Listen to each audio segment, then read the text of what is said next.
Kemudian terkait dengan transformasi menuju Polri yang presisi, ini juga kita sederhanakan supaya rekan-rekan juga lebih mudah. Walaupun kemarin tentunya sudah dibuat berbagai macam rencana aksi dan berbagai macam rencana kegiatan, namun ini supaya mudah bagi rekan-rekan untuk kemudian bisa melaksanakan di lapangan. Tentunya dimulai dari tugas pokok kita, bagaimana kita memelihara Kamtibmas, bagaimana kita melindungi, mengayomi dan melayani masyarakat, dan bagaimana kita melakukan penegakan hukum. Tadi sudah saya sampaikan bahwa kita harus memiliki kemampuan prediktif. Jadi hal-hal yang sifatnya preemptif dan preventif harus kita prioritaskan. Memiliki sense of crisis sehingga kita paham terkait dengan situasi yang terjadi. Bisa mengambil langkah cepat. Tidak viral dulu, baru direspon. Jadi begitu muncul dan kita tahu bahwa ini akan menjadi potensi yang besar, segera ambil langkah. Terkait dengan responsibilitas adalah bagaimana kemudian kita memahami tugas dan tanggung jawab, dan kemudian bagaimana kita mampu menyelesaikan tugas dan tanggung jawab tersebut dengan baik. Saya selalu tekankan bagaimana kita melaksanakan tugas ini menjadi bagian dari amal ibadah, hingga sesuatu yang berat tentunya dengan kita tanamkan seperti itu akan menjadi ringan. Bagaimana meningkatkan kualitas pelayanan semakin hari semakin baik dan hindari hal-hal yang tadi saya sampaikan. Hadir di dalam setiap permasalahan masyarakat. Saat ini masyarakat sedang menghadapi banyak masalah, bencana alam juga terjadi di mana-mana. Bagaimana kemudian rekan-rekan hadir di situ, melaksanakan fungsi rekan-rekan sehingga kemudian terlihat institusi Polri. Bagaimana kemudian rekan-rekan melakukan komunikasi publik terhadap hal-hal yang selama ini mungkin masih terjadi sumbatan, sehingga masyarakat kemudian merasa aman, rasa nyaman, dan mau mengadu dekat dengan kita.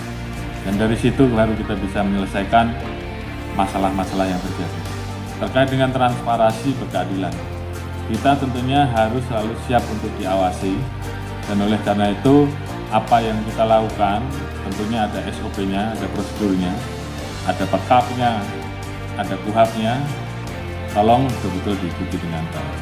Masyarakat akan menguji dan kita harus membuktikan bahwa kita transparan. Oleh karena itu mulailah setiap langkah khususnya terkait dengan penegakan hukum, SOP-nya harus benar, langkah-langkahnya harus benar, sehingga kemudian bisa dipertanggungjawabkan secara saintifik dan masuk pada logika publik. Kemudian bagaimana rekan-rekan memiliki sensitivitas, tidak ada pembedaan, standar pelayanan harus sama. Mau yang itu kenal dengan rekan-rekan, mau yang tidak kenal dengan rekan-rekan, jangan ada pembedaan. Apalagi sudah ada kemajuan IT, dan itu betul-betul bisa dimanfaatkan untuk kemudian membantu memberikan pelayanan, memberikan informasi. Kalau ada masalah terkait dengan perkembangan kasus dan masyarakat menanyakan, tolong jangan dihindari, tapi tolong jelaskan. Kalau misalkan kasus itu memang terkendala dan tidak bisa diproses, jelaskan dengan baik sehingga masyarakat kemudian paham. Misalkan alat bukti kurang, jelaskan sehingga kemudian alat bukti tersebut bisa dilengkapi. Kalau memang tidak bisa dilengkapi, sampaikan bahwa ini tidak bisa kita proses, tapi jangan menghindar, karena banyak sekali yang lapor ke saya langsung, mungkin ke Propam juga, ke Dumas Presisi juga, terkait dengan hal-hal seperti ini. Jadi biasakan untuk ditemui, dijelaskan sehingga masyarakat kemudian paham dan puas, karena memang ada aturannya. Kita juga tidak mungkin memaksakan terhadap sesuatu yang tidak bisa kita lakukan, tapi paling tidak masyarakatnya ngerti bahwa ada kendala-kendala terkait dengan aturan hukum yang harus ditegakkan.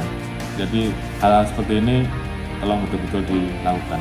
Tentunya kewajiban dari rekan-rekan dari SDM untuk selalu mempersiapkan SDM yang unggul, yang memiliki kemampuan teknis, kemampuan etik, dan kemampuan leadership yang baik.